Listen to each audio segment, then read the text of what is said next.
Bom, boa noite, sejam bem-vindos ao Alta Valeric Experience. E no Alta Valeric Experience de hoje, nós estamos com Adriano Gomes. Ele é administrador de empresa, pós-graduado em finanças, mestre em controladoria e finanças, doutor em ciências sociais pela PUC, é docente de universidades voltadas à capacitação de executivos e empresários, como CIESP, DVW, instrutoria.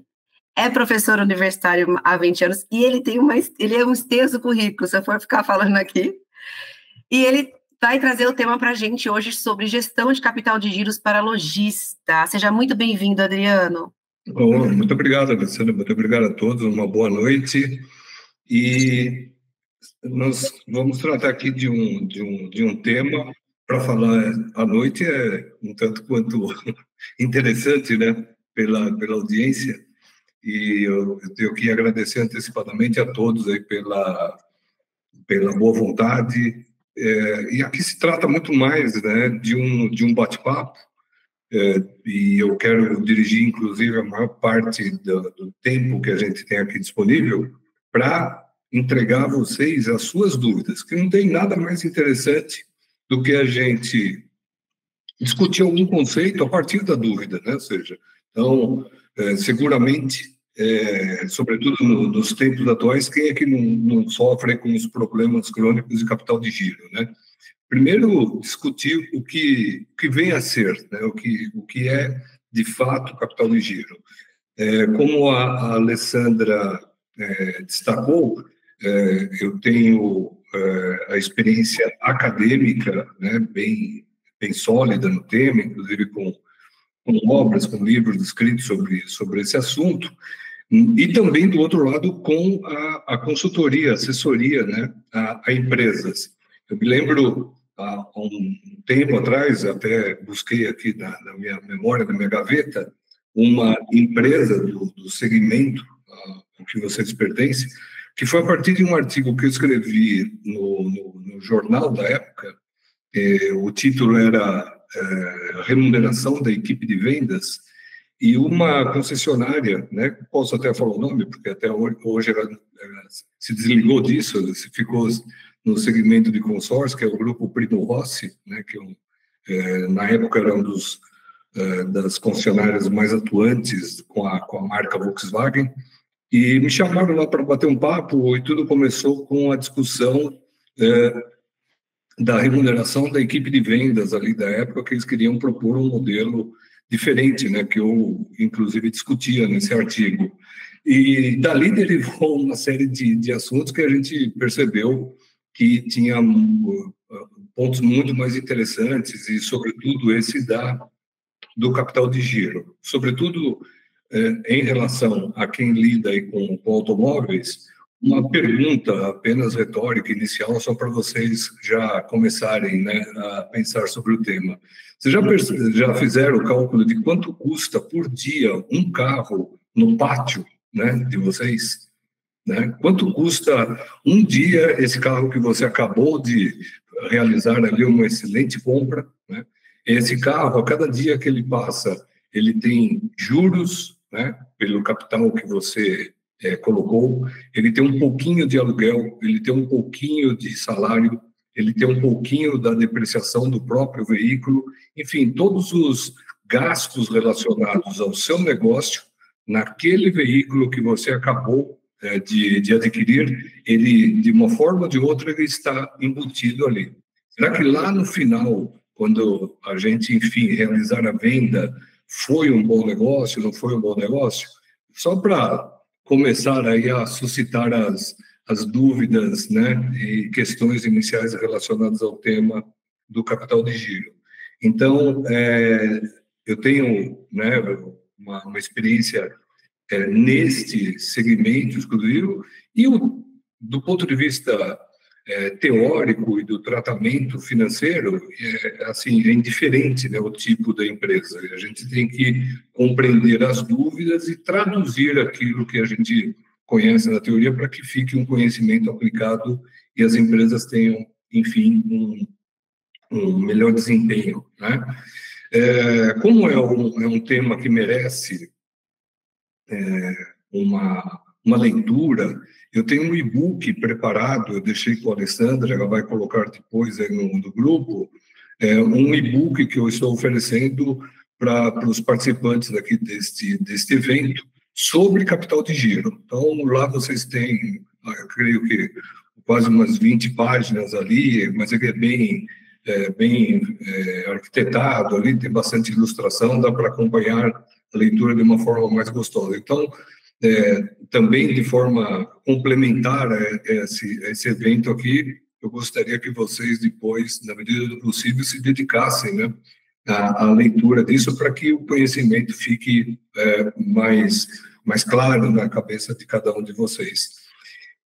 Eu queria iniciar, como eu sempre inicio todas as palestras e cursos, com um... Deixa eu buscar aqui. Vamos ver se... Aí apareceu, né? Sim. Aí na tela para vocês. Esse gráfico aqui, que a gente trata lá no planejamento estratégico, e toda empresa precisa de um planejamento estratégico, né? Porque senão vale aquela máxima, né? Não há bons ventos para aquele que não sabe para onde vai, né?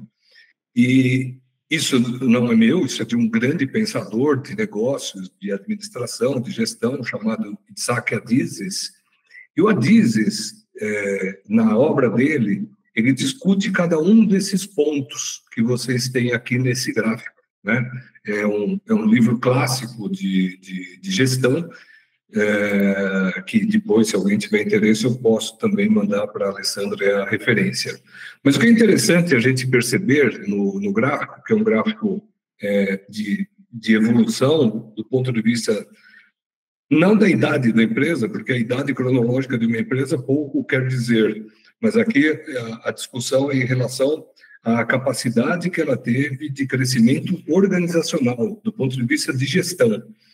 Todo o negócio que vocês têm, por exemplo, ele começou lá atrás, né, há muito tempo, há pouco tempo, enfim, quando vocês tiveram uma primeira crise, né? As crises, como a Dizes coloca, elas são sensacionais, elas são fundamentais para o crescimento organizacional e o nosso como empresário, como gestor.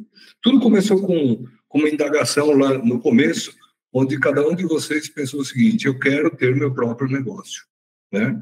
Todo mundo pensou isso na vida, né? Uns realmente, né, atravessam a ponte e viram empresários, e outros, né, por motivos diversos, não conseguem fazer essa caminhada. O Adizes, ele começa a obra dele, portanto, a partir dessa indagação, e para aqueles que cruzaram a ponte, para aqueles que enveredaram no caminho da empresa, ou seja, de ter efetivamente um negócio. E aí começa a primeira grande fase, que é a concepção do negócio. É a fase mais terrível de qualquer empresa, né?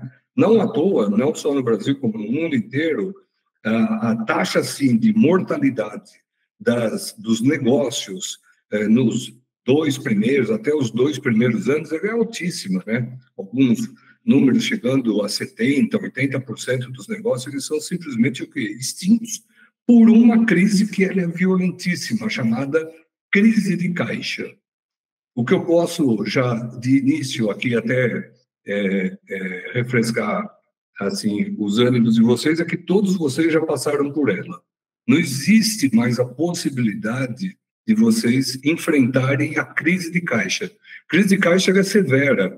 Você não tem escapatória, você não tem ativo, você não tem crédito, você não tem como escapar da necessidade ali de pagar aquelas contas, porque não há mais nenhuma condição, né? Então, todos aqui já atravessaram isso. Como todos atravessaram, vocês provavelmente estão enfrentando 3 crises, e a maior parte das empresas, infelizmente, elas ficam estacionadas aqui porque elas não conseguem superar estas 3 crises. E o Adizes coloca, e olha, veja, o Adizes nem é da área financeira, né? Ele é um pensador estratégico, né? Ele coloca que essas 3 crises que, infelizmente, a maior parte das empresas não consegue superar são a crise financeira, que é diferente de crise de caixa, a crise de informação e a crise de delegação. Crise financeira é normalmente derivado daquilo que as pessoas pensam o que vem a ser finanças. Se a gente fizer aqui uma enquete, assim, e faça isso até na sua empresa, fala, gente, o que é finanças para vocês, né? Normalmente as pessoas, finanças é pagar, receber, fazer um fluxo de caixa. Gente, isso é muito primário do ponto de vista de compreensão do que vem a ser finanças. Isso é muito mais complexo do que isso. Se você olhar para qualquer livro mediano de finanças, vai ter ali entre 200 a 300 páginas, pelo menos, né? Então, não é possível que alguém pudesse resumir, né, ou expandir, melhor dizendo, nesse caso, pagar, receber e fazer um fluxo de caixa em 200 páginas. Deve ter muito mais coisas além do que isso. E né? Finanças é infinitamente mais complexo do que simplesmente pagar, receber. E a não compreensão da complexidade de finanças, do que vem a ser finanças, é o que leva, infelizmente, as empresas a enfrentar, aí sim, problemas financeiros. Ou seja, a não compreensão de um fenômeno leva, obviamente, à criação de um problema. E por isso que as empresas patinam aqui, porque elas não sabem como resolver. E aí vem normalmente vem um milagreiro nas empresas, né? Hoje, enfim, antigamente existiam os milagreiros que batiam de porta em porta, hoje eles batem no nosso Instagram, né? Então, hoje é uma poluição aí, falando, cresça a sua empresa, você vai crescer a sua empresa, vai dobrar seu faturamento. Isso é de uma irresponsabilidade do ponto de vista financeiro, que vocês não têm assim, o tamanho do absurdo que é isso. Se uma empresa, de fato, pudesse dobrar seu faturamento num prazo muito curto, ela quebraria, exatamente pela necessidade do capital de giro que ela não tem, né? Mas, enfim, é só para dar aqui uma pílula, né, sobre isso daqui. Em seguida, existe a crise de informação. Toda empresa, se você bater, assim, falar com qualquer empresário, fala, qual é o seu principal problema na empresa? E eu, enfim, já participo de empresa o dia inteiro, né? O meu principal problema é informação. Na minha empresa, nada bate, Adriano. Como assim? Puxa, eu pego a informação com o Chiquinho, depois pego com o Luizinho, depois pego com o Guinho e nada bate com nada. E eu fico perdido. E por ficar perdido, qual é a cilada que o empresário faz? Ele centraliza. E ao centralizar, ele fica na operação. E ao ficar na operação, a empresa não cresce e não se desenvolve. Isso cria um círculo vicioso, tornando a empresa refém do empresário ou da própria armadilha que ele criou para si. E é isso que o Adizes discute nesse ponto. E, principalmente, a delegação. Como eu não confio, eu não delego. Por que eu não delego? Porque eu faço melhor. E se você faz melhor, para que ter outras pessoas? E aí vira também um ciclo. E, em função disso, as empresas ficam reféns do momento chamado de expansão. Para aquelas poucas que superarem esse momento, elas vão para a transição. Na transição é entre a expansão e a plenitude. Plenitude é onde todo mundo quer chegar, né? É o momento mais legal de qualquer empresa, é chegar na plenitude, que é o melhor lugar para morar, né? Mas antes disso, se ela superou a financeira, informação e delegação, ela vai ter que lidar com as crises de liderança, formação de liderança da empresa, que é um grande tema, né? Muitas vezes adiantado, porque a empresa não superou as crises da expansão, ela já está pensando em liderança, sucessão e formação de equipe. Cada coisa no seu devido lugar. Eu preciso, primeiro, extirpar as crises da expansão e depois partir para novos e desafiantes problemas ligados à transição. E o que o Adizes sempre coloca, cuidado com os fantasmas que tem lá do lado direito desse gráfico. Quais são os fantasmas? É que normalmente a gente adora trazer esses fantasmas para dentro de casa.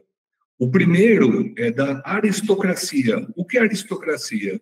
É quando a forma tem mais mais importância do que o conteúdo.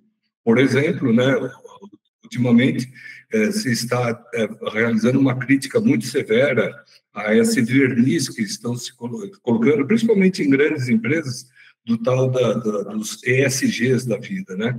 Então, isso virou uma grande, um grande verniz, onde, de fato, aquilo parece ser uma autenticidade da empresa, mas ele virou quase que protocolar.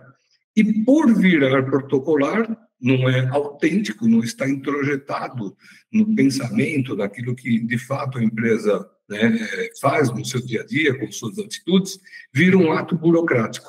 Então, burocratizar algo que deveria ser autêntico vira, de fato, o quê? Problemas muito mais cruéis e severos, onde a empresa passa a perder a legitimidade e a credibilidade perante o seu maior ativo, que são os seus clientes. Então, quando a gente dá essa imagem falsa perante os nossos clientes, a gente passa a ter problemas de envelhecimento precoce que não deveriam estar nem na pauta nem na agenda. E aí alguém perguntou, Adriano, mas o que tudo isso tem a ver com capital de giro? Pô, tem a ver tudo. Porque o caixa, no limite, é o último que vai o quê? O último que vai gritar. E é onde a gente percebe que a empresa está em profunda agonia. Quando a empresa está em profunda agonia, a gente acredita que vai resolver os problemas de caixa da empresa buscando mais caixa. Aí é o erro 2, ou seja, eu vou bater lá na porta do banco e falar, banco, eu preciso da sua ajuda, tem uma linha de capital de giro disso. Eu costumo dar o exemplo, gente, de que dar dinheiro para empresas que estão com problemas crônicos como esse é a mesma coisa da droga para drogado. Não pode, né? Ou seja, ele tem o mesmo efeito. A gente não corrigiu o erro inicial. Não pode. Quer dizer, o banco está sorridente, porque o banco vai colocar uma taxa astronômica impagável, vai criar um problema ainda mais cruel para que a empresa fique praticamente aí sim beirando a inviabilidade. Nesse momento a gente tem que ser empresário de fato, botar o pé no chão e repaginar a empresa em todos os seus pontos fundamentais, né? Onde a gente enxerga o efeito do capital de giro, pessoal? A gente enxerga exatamente nesse gráfico. Lá no e-book vocês têm o detalhamento, tem a explicação de cada um dos passos, como calcular, inclusive. Mas, basicamente, a gestão do capital de giro de uma empresa, ela é um tripé. Ela precisa ter a gente precisa medir efetivamente o prazo médio de estoque, ou seja, quantos dias em média que você gira o seu estoque, quantos dias em média que você leva para receber e em quantos dias em média você leva para pagar. Essa mistura desse tripé é que vai fazer com que você tenha caixa ou não tenha caixa. E o fato de você não ter caixa, normalmente, a gente vai buscar o quê? A calibração desse sistema lá no sistema financeiro. A gente vai buscar a calibração disso tudo lá junto ao banco, junto a um fundo, enfim, junto às várias portas que a gente possa bater lá no sistema financeiro. O ideal olímpico é que a gente tenha sempre um ciclo da operação o mais curto possível. Em outras palavras, eu tenho que ter um prazo médio de estoque muito curto e um de recebimento muito curto, né? Ou seja, eu preciso ter... A minha operação ela precisa ser a operação curta. E esticar o máximo possível o ciclo do pagamento. E aí eu terei, consequentemente, uma gestão de caixa eficiente, e fazer caixa é efetivamente o que importa em uma empresa, né? Ou seja, a gente tem que fazer uma gestão voltada à construção do caixa de maneira saudável nas organizações. Acho que deu meus 20 minutinhos, 21. Eu falei para vocês, né? Então, podemos abrir agora aqui para as perguntas aqui. Eu estou disponível aqui para quem quiser. Na hora que você foi falando, já surgiu uma dúvida aqui na minha mente. Vou fazer a primeira pergunta, então. O Demi Alça tem Vamos abrir com o Demi. Pode abrir o microfone, Demi. Boa noite a todos aí. A minha dúvida ao professor Adriano seria qual dica, qual sugestão ele poderia dar para a gente que tem um estoque, né? Nós temos, vou falar, como na minha loja aqui, eu tenho 30 carros no estoque, mais ou menos um capital aí de 1.400.000. O que seria necessário para a gente não deixar ou então uma meta a ser estipulada mensal desse capital? Porque se eu passar 30 dias com esse capital parado, qualquer aplicação que a gente poderia fazer, esse capital iria render, né? Então, a gente pode estipular uma meta, já conversei com alguns colegas, eles colocam 3% de meta desse capital. O que é que o senhor acha dessa situação? Oi, Demi, muito obrigado aí pela pergunta, né? Cada caso, cada empresa é um caso, né? Ou seja, a gente é mais ou menos como vai ao médico, né? O médico, ele entende o funcionamento do organismo, ele entende quais são os pontos vitais. Quando se faz um exame, a gente vê se a gente está com a glicemia alta, se está com o colesterol alto, mas cada paciente ele tem que ser tratado de forma individual. Então, eu sou completamente avesso, Demi, a formulinhas mágicas, a números mágicos. Isso só serve para atrapalhar. O que é importante, Demi, e aos demais colegas aqui, é que você tenha efetivamente um sistema de informação onde consiga medir o custo do seu estoque, onde consiga medir efetivamente a estrutura necessária, o seu ponto de equilíbrio, né? Ou seja, um item importante em qualquer tipo de organização é efetivamente a gente entender qual é o ponto de equilíbrio necessário para aquela organização. E muitas vezes, Demi, isso eu tenho constatado na prática, a gente quando ensina, muitas vezes em curso, palestra, na faculdade, a gente ensina lá o ponto de equilíbrio em dinheiro.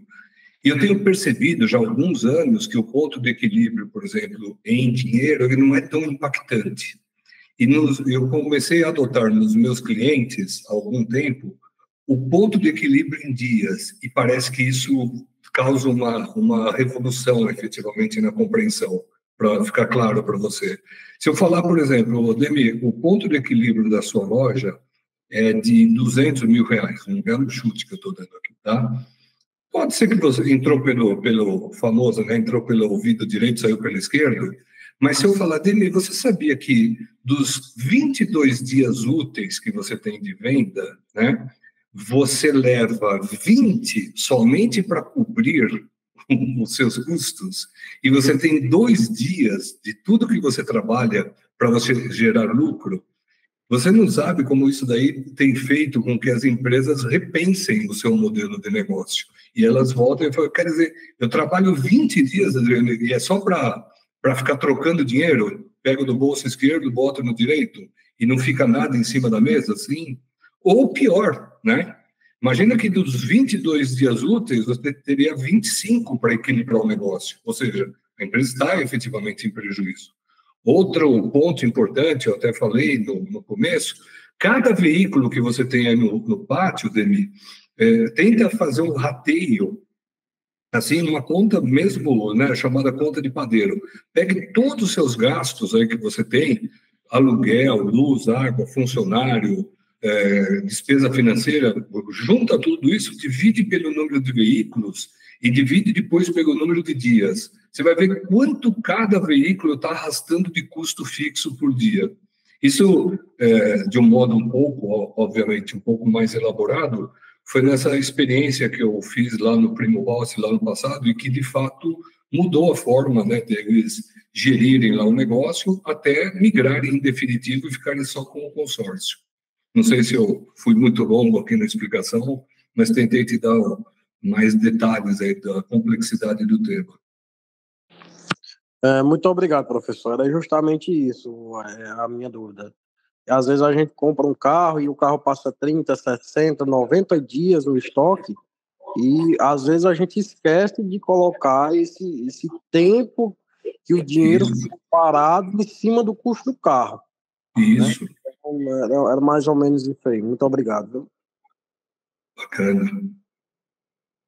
Vamos fazer a minha pergunta, então, Adriano.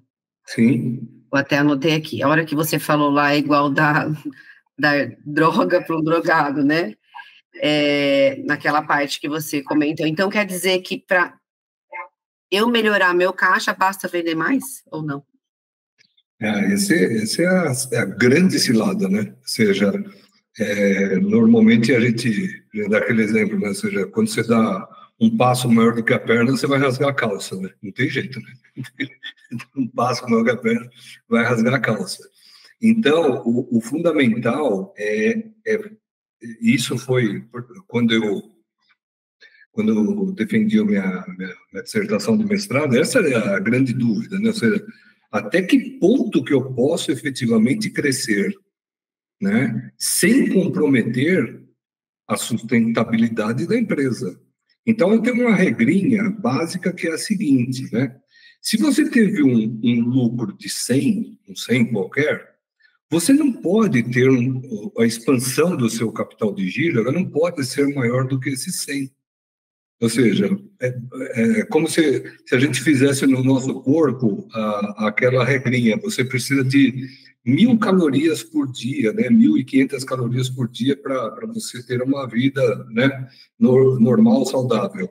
De repente, você começa a se exercitar, né? Você começa a entrar numa academia, você começa a fazer um esporte. Obrigatoriamente, você vai ter uma necessidade de mais calorias para sustentar esse gasto de energia que você vai despender. Imagine o seguinte, que você vai precisar de mais 500 calorias para você ter esse equilíbrio, mas você só conseguiu colocar 200 calorias no seu corpo. O que vai acontecer, né? A não ser que você esteja assim um pouco gordinho como eu, né? Mas eu não sou um bom exemplo, mas uma pessoa que está no seu peso ideal, com sua altura ideal, né, com todos os seus pontos absolutamente em ordem, ela perderia massa importante, que não pode acontecer. Na empresa, ocorre rigorosamente a mesma coisa. Então, a gente teve um lucro de 100, só que a expansão do meu capital de giro foi de quanto? Foi de 300, foi de 500. Sabe por que acontece isso, Alessandra? Porque o contas a pagar, aí sim, né? Ele chega antes do contas a receber. A duplicata que você tem em cima da mesa, ela é um fato real. A venda potencial de um carro é uma hipótese. Só que a gente fica muito embalado nessa coisa, vou vender, não sei o quê, e a gente entra nessa pilha da venda, do comercial, que é saudável, é muito importante. Eu não estou desqualificando isso, não, né? Mas a gente precisa ter o equilíbrio. Então, ter ali o rojão, né, que a venda comercial vai soltar é importante, mas eu preciso falar, opa, peraí, mas qual o lucro que eu vou ter? Eu vou ter um lucro de 100, então eu tenho, de fato, uma venda o quê? Certa, eu tenho uma venda que eu vou realmente realizar, desta venda eu vou lucrar quanto? Eu vou lucrar mais ou menos do que esse 100? Então, é esse tipo de conta, esse tipo de previsão de caixa e de lucro que as empresas se esquecem muitas vezes de fazer e entram, né, como a gente tem visto, infelizmente, nos tempos atuais, uma enxurrada de empresas em dificuldade financeira, outras tantas falindo, outras tantas entrando em recuperação judicial, por não fazer essa gestão primordial do caixa. Boa noite, professor. Olá, Leonardo. Qual que é o parâmetro que a gente tem do mercado hoje, de giro de estoque hoje no mercado seminovos? Tem algum indicador, sei que depende muito dos custos, do mercado, enfim. O que o senhor diz hoje de giro de estoque de seminovos numa loja hoje? Qual que é o ideal? Eu não tenho esse dado assim do mercado, né? Ou seja, o giro médio. Normalmente a gente tem dados somente ali da parte de cima, de vendas, né?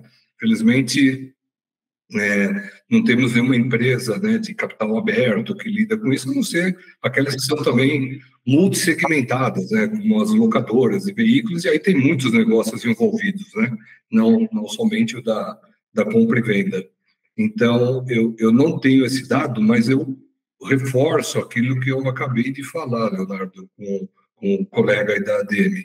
O importante, o fundamental, é que você tenha instrumento financeiro na sua empresa para que você, aí sim, na sua empresa, opa, o meu ideal aqui é chegar no máximo aqui em 22 dias, chute, tá? 22 dias. A partir de 22, eu tenho que realizar esse veículo aqui de qualquer forma. Ainda que eu perca o quê? Teoricamente, dinheiro com ele do que eu eventualmente paguei, é melhor transformar isso em caixa do que ficar olhando para esse carro o dia inteiro e ele consumindo custo fixo na minha loja. Então, muitas vezes a realização ela é mais importante do que você ter a esperança da venda. Não sei se eu fui muito claro. Ok, obrigado. O Ari, ele é da Mega Dealer, ele colocou aqui que, de acordo com o estudo do PVU da Mega Dealer e com os dados da Autoavaliar, o giro médio no mês passado foi de 38 dias. E 38. Nós estamos com um evento acontecendo todas as quintas-feiras desse mês, onde a gente fala sobre o giro de estoque. Eu vou colocar o link aqui para vocês, se vocês quiserem participar. Vai ser amanhã lá no LinkedIn, tá bom? Então, professor, como o senhor falou, o capital de giro bancado pela instituição financeira, de um modo geral, quando você soma aqueles juros que ele te cobra, que aparentemente é pequenininho, mais o custo da operação, mais o custo do estoque, vira um troço muito grande em relação ao lucro possível com a venda do produto. Então, quando a gente... vamos lá na crise já estamos na crise. O que o senhor, assim, claramente recomenda na crise? É negociar ativo da empresa para não entrar nessa roda e começar tudo de novo? O que é a sua percepção de solução? Obrigado, viu, Jorge? Excelente questão, né? Tudo que a gente... Normalmente, quando a gente vai tratar com empresas em crise, tudo que a gente aprendeu de gestão ali nos livros não serve para muita coisa, né? Porque é outro tipo de empresa, né? Não é uma empresa... Normalmente se escreve muito pouco e se estuda muito pouco em empresas em crise. Eu sempre gostei, né? Se eu fosse... eu sempre brinco, né? Se eu fosse médico, acho que eu seria legista, né? Então, por quê? Porque eu gosto de pegar esse tipo de empresa, porque a gente aprende muito. E aí, Jorge, nesse momento, eu dou sempre... eu faço referência à ideia que se a gente estivesse num balão, sabe que você está num balão... E normalmente o balão está perdendo o quê? A sua capacidade de se manter o quê? Ali no alto, porque tem pouca energia jogando ali, né? Tem pouco gás jogando ali para manter o avião, o balão. O que se faz nessa oportunidade, Jorge? A gente começa a jogar os sacos de areia para fora, não é isso? Né? Lembra daquela do balão ali? O balão está caindo, a gente vai jogando saco de areia para manter a altura, né? Porque o saco de areia é o lastro do balão. Na empresa, fazendo uma metáfora, uma empresa em crise, é mais ou menos essa a ideia. A empresa está perdendo altura. Por que ela está perdendo altura? Porque ela não tem mais energia jorrando ali, né, no caixa dela. Nessa hora, é melhor você literalmente pegar 1, 2, 3 veículos, liquidar a maior parte possível, dívidas, principalmente financeiras, porque elas acabam, destroem, corroem com qualquer possibilidade de uma empresa se soerguer, ela sobreviver. Então, nesse momento, por mais doloroso que possa parecer inicialmente, você tem que pegar esses ativos aí, fazer caixa com ele imediatamente e liquidar essas operações. E aí sim, reiniciar o negócio, mas reiniciar com esse belo aprendizado, ou seja, nunca meter o pé nesse tipo de problema, principalmente ligado ao quê? Ao tipo de credor mais severo que tem, que é o credor financeiro, bancos, né, em primeiríssimo lugar. Porque eles não perdoam. Por que não perdoam? Porque cada uma das empresas individualmente perante o banco é praticamente insignificante o prejuízo que ela vai causar. Então, para a empresa ter um prejuízo de 1 milhão, é praticamente o fim da empresa. Agora, para o banco, perder 1 milhão não é nada, né? Ou seja, ele recupera no segundo seguinte isso daí em qualquer operação de crédito, né? Então, eu acho que a sua pergunta é bem pertinente. Lembre aí da metáfora aí do balão, que ela vai servir. Uma coisa que eu noto, eu estou no mercado de carro há muito tempo, e a gente, quando fala em capital de giro, é muito comum as pessoas caminharem com a intuição de que capital de giro é dinheiro. E eu não noto nos meus amigos que são lojistas que capital de giro é sinônimo de estoque. Sim. Então, assim, é muito comum eu conversando, as pessoas dizem, eu não tenho capital de giro, eu não uso capital de giro, e aí meio que colocam o estoque como se ele não custasse nada, porque ele não usou dinheiro de lugar nenhum, ele acha que aquele dinheiro ali é dele. O senhor tem essa percepção também no seu dia a dia? Total, Jorge, né? Total. Obrigado novamente, né? Excelente ponto. Por quê? Como eu sempre insisto, né? A gente perdeu um pouco da noção do conceito, do significado dos termos e das palavras. Não é à toa que chama capital de giro. Ou seja, o que é giro? Giro é exatamente o meu negócio. Então, girar significa pegar o seu ponto central, a sua mercadoria, e desde o momento que ela comprou, como a gente viu lá no gráfico, até o momento que você efetivamente recebe, não é venda, recebe, é que você tem o ciclo total do capital de giro. Consequentemente, Jorge, o valor mais importante que vocês têm aí no contexto, né, do negócio de vocês é efetivamente a gestão do estoque. Ou seja, e aí vem de novo isso que eu escuto também com muita frequência. Mas o dinheiro é meu, Adriano. Eu sei que o dinheiro é seu. O fato do dinheiro ser seu quer dizer que ele não tem valor? Ou seja, qual é o dinheiro mais valioso, o seu ou do banco? Parece que a gente dá mais valor para o dinheiro do banco do que o nosso. O seu dinheiro custa tanto ou mais do que o banco, concorda? Por que o seu dinheiro não custa 1,6% ao mês? Se você tomar hoje dinheiro ali no caixa, você vai pagar quanto? Vai pagar 1,6%, 2%, eventualmente até, depende do grau de risco que você tiver, você vai pagar isso. Então, em outras palavras, seu estoque, você tem um estoque de R$1 milhão, você deve cobrar da sua empresa por você ter colocado esse R$1 milhão no estoque e ratear esse valor desse juro que você está deixando de receber, porque em finanças, deixar de receber é o mesmo que custar.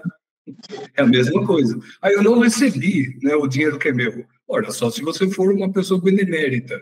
Ou seja, se você for uma pessoa benemérita, a contrapartida é você não serve para o mundo dos negócios. O mundo dos negócios a linguagem é financeira, é lucro, é caixa, é saber precificar, é saber o dinheiro no seu tempo.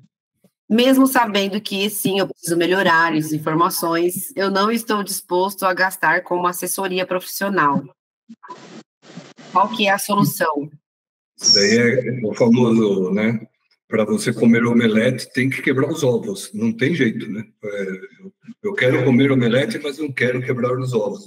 Não existe essa solução.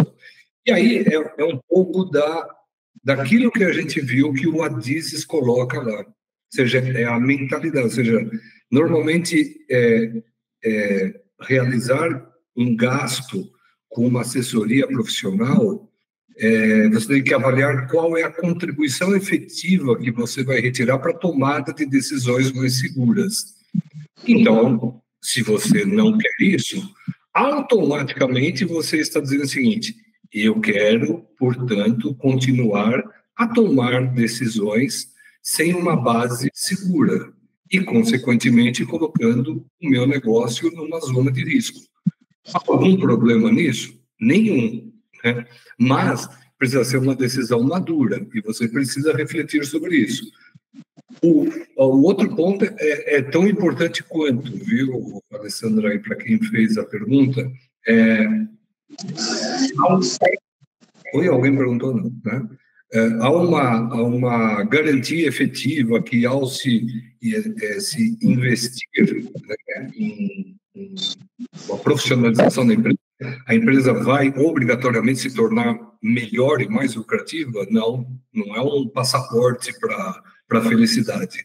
Isso daqui requer, de um lado, alguém municiando vocês com conhecimento e, do outro lado, aplicando esse conhecimento e fazendo essa gangorra aí girar de modo bem saudável. Ou seja, é importante as duas mãos se apertarem nesse momento importante. Eu costumo dizer, né, que a Método, que é a minha empresa, ela é uma grande pizzaria, né? Ou seja, onde a gente entra com a massa e a empresa bota o recheio e a gente come a pizza junto, né? Então, não adianta eu levar só a massa se a empresa não colocar o recheio, né? E tampouco, se a empresa ficar só com o recheio, ela também não vai comer a pizza. Então, é importante a gente estabelecer o que a gente quer, qual é o objetivo? Vamos comer a pizza junto. Que pizza é? É uma pizza de calabresa. Eu tenho a massa aqui, vocês vão entrar efetivamente com o recheio, tem o forno bacana, que é todo o processo que a gente vai construir juntos. Uma coisa é certa, a gente vai comer uma pizza bacana lá na frente. Quanto tempo demora? Bem, cada forno tem o seu tempo, né? Boa noite aí, boa noite. Pessoal, Sandra, vocês estão me ouvindo? Tudo bem? Sim. Tá. Vamos lá, você mencionou agora há pouco a capital de giro, né? Já é sabido aí que algumas empresas no mercado, às vezes, recorrem, né, ao agente financeiro aí, e ocorre o que você explicou anteriormente. Então, o estoque físico hoje quitado, digamos assim, vamos imaginar um capital financeiro sólido, né, um capital de giro sólido, sem depender de instituição financeira hoje, na sua opinião, qual é o indexador melhor para eu corrigir esse capital de giro? Vamos imaginar uma situação aí adversa, onde eu tenho um mês inteiro e eu não vendi nada. Lógico, eu vou ter uma negativa de resultado, mas essa negativa de resultado, ela também vai incidir, tá, na correção do capital de giro. Quer dizer, nós vamos ter aí um fluxo mensal nesse mês zerado, negativo, né? Mas só que a gente tem que colocar a depreciação do estoque versus, tá, a correção desses valores se ele tivesse monetariamente no banco, né? Agora, qual é o indexador hoje que a gente poderia colocar como mais adequado aí ao mercado para eu corrigir o meu dinheiro, né, que ele está ali parado, né? Vamos colocar dessa forma, né? Excelente, Marcelo, obrigado. Vou dar duas respostas aqui, e as duas são importantes, né, para esse tipo de dúvida, né? A primeira é a mais óbvia, que está relacionada efetivamente àquilo que a gente denomina como custo base do dinheiro. Então, todos usam, né, para você indexar o dinheiro ao longo do tempo, né, quer seja um tempo mínimo ou um tempo máximo, o indexador que é utilizado nas mesas, né, de troca de dinheiro entre os bancos, que é o CDI. Então, assim, de uma maneira bem prática e objetiva, minimamente a gente deveria ter o CDI como o indexador da correção desse dinheiro, porque é o que o banco faria. Fala, vem cá, eu estou te emprestando isso daqui a CDI mais 1, estou te emprestando isso daqui a CDI mais meio, enfim, né? Então, minimamente seria isso. Idealmente agora. Então, uma de natureza prática, outra de natureza ideal. Como é que se constrói qualquer composição de indexador de correção de preços ou de inflação, né? Desculpa que agora eu estou um professoral, mas só rapidinho para vocês compreenderem, né? A gente precisa realizar uma coisa chamada pesquisa de orçamento familiar. Aí o IBGE faz isso, por exemplo, né? Ele pega ali famílias, né? Até um salário mínimo, até 5 salários, até 10, e a gente percebe onde que essas pessoas, né, gastam o seu dinheiro. Gastam dinheiro em transporte, em aluguel, em alimentação, em saúde, e assim por diante. E aí se cria o quê? Uma média ponderada da inflação de cada um desses pontos. Ou seja, se o transporte teve um aumento de 20%, não quer dizer que a inflação daquele mês vai ser de 20%, porque o peso relativo de transporte talvez seja 5%, né? Da mesma forma, só saindo agora do tom professoral, né? Ou seja, da mesma forma, Marcelo, a gente realiza isso nas empresas. Ou seja, a gente cria uma coisa chamada índice de preços da empresa, ou seja, a inflação interna da empresa, né? Então, onde a empresa também gasta seu dinheiro? Bem, ela gasta dinheiro com a sua matéria-prima, ela gasta dinheiro com os produtos de revenda, com o salário, com o aluguel, com energia, enfim, onde está o 100%? Desse 100%, qual tem sido a média de variação? Ou seja, os salários, eles mudaram, né? Puxa, o salário teve um aumento de 5%, mas qual o peso relativo que ele tem? Ele tem um peso relativo de 15% no meu negócio. Consequentemente, naquele mês, a sua inflação interna deve ter sido maior ou menor do que o CDI, por exemplo. Então, não me alongando muito aqui na resposta, mas o ideal seria você ter como pontapé inicial uma correção pelo CDI e deixar aí para você refletir da necessidade ou não de construir um índice interno de preços, né, para a sua empresa, para cada um dos negócios, porque ele é muito mais objetivo e ele vai medir com muito mais precisão a sua inflação interna. Entendi. Então, a gente pode colocar que a inflação interna ele seria um custo fixo mais variável versus vendas. Vamos colocar uma taxa de mensal aí versus vendas, tirando como se a gente colocasse uma taxa parecido com uma taxa de conversão, né? Mas o custo de empresa é fixo mais variável, né, que vai dar o resultado, e versus vendas lucratividade, né? Não tem muito, isso é meio que o arroz e feijão, né? Não, isso aí daria um índice que ele não vai refletir a variação dos preços, né? O que você precisaria fazer, Marcelo, é pegar todos os seus gastos, elencar aí nas categorias, olha, salário, aluguel, né? Só os gastos que você tem, tá bem? Que é o fixo fiscal. Que é o custo. Isso, mas quanto que você representa? O aluguel, digamos, é 10%. Chute, tá? Percentualmente. Né? Isso, percentualmente. Em cada mês, você vai ter o quê? Nessas categorias, variações. O aluguel, por exemplo, ele vai ficar fixo durante 12 meses, né? Então, ele só vai ter um repique no 12º mês ali, que vai ter um reajuste, né? Mas ele pesa 10%. Já salários pesa tanto. Água, qual é o peso? Luz, qual é o peso? Cada mês, como você vai ter variações, vai dar uma média ponderada que vai ser a sua inflação interna. Então, não é rigorosamente essa relação que você fez, um pouquinho mais trabalhoso, um pouquinho mais complexo, mas também nada assim absurdo. Basta fazer um acompanhamento mensal. Não sei se ficou claro. Percentualmente, né? O peso percentualmente, o acompanhamento percentual para a gente poder criar esse índice interno. Perfeitamente, isso aí. Aí sim. Okay. Tá bem? Só a título de somar aí nesse envolvimento desse assunto, eu com os meus funcionários, eu sempre brincava muito que era o custo de eu ficar na praia tomando água de coco. Parece brincadeira, mas os meus funcionários, eles tinham uma noção concreta de que se eu tivesse 1 milhão em estoque e eu pegasse aquilo tudo ali e botasse numa Selic, eu ia ter R$10.000 por mês sem precisar fazer nada. E todos eles estariam desempregados, porque eu ia ficar na praia tomando água de coco. Então, assim, eu sempre corrigi o meu estoque em cima desse valor de oportunidade. Quanto eu teria para não fazer nada? Eu não sei se está muito errado essa conta aí, mas era um indexador que eu sempre usei, assim. Na época nem tinha Selic, mas que fosse qualquer um, mas eu sempre vendi essa posição para os meus funcionários. Não há nada de errado, viu, Jorge? O errado é não fazer nenhum tipo de correção, nenhum tipo de acompanhamento, nem empregar nenhuma metodologia.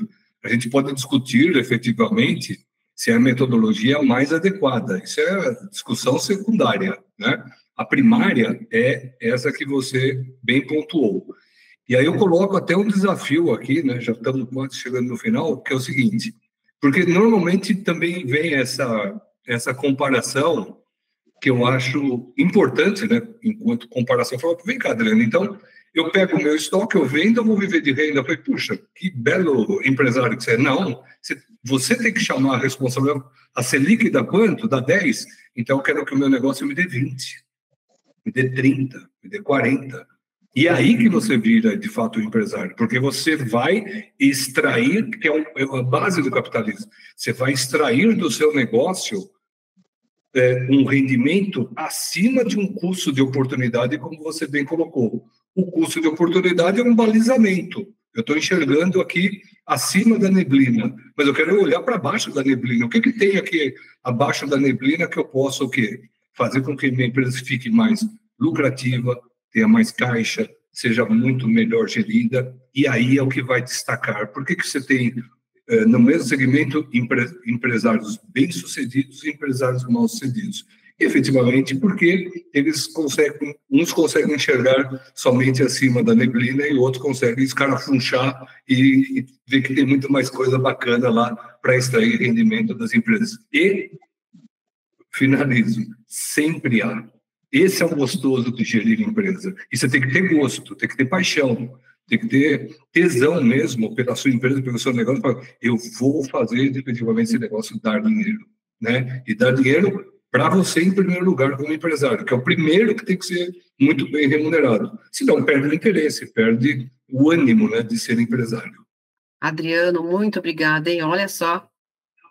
Alguém tem mais alguma dúvida? E a última pergunta para Adriano. Nós vamos enviar um e-book, né, lá no grupo, lá no WhatsApp, na nossa comunidade. E esse e-book do Adriano, se você quiser falar um pouquinho dele, está bem completo. E amanhã nós temos uma live lá no LinkedIn, tá? A gente está falando sobre como a inteligência artificial pode ajudar você na gestão do seu estoque. E amanhã vai ser às 19 horas, eu coloquei o link aqui no chat, tá? E, Adriano, também posso colocar o que aqui para eles entrarem em contato, caso precise do seu telefone? Sim, no próprio e-book tem, mas se você puder também, eu agradeço a gentileza se você puder, obviamente, reforçar isso.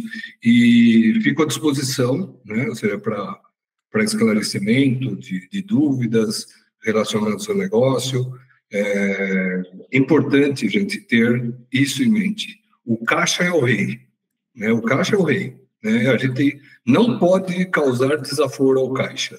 Toda vez que você causar desaforo ao caixa, ele é um bicho meio espizinhento, ele vai dar o troco em você, e custa caro esse troco. Então, não cause nenhum tipo de desaforo ao caixa, porque ele vem com uma agonia ali para tirar essa satisfação com você de maneira bastante cruel, tá bom?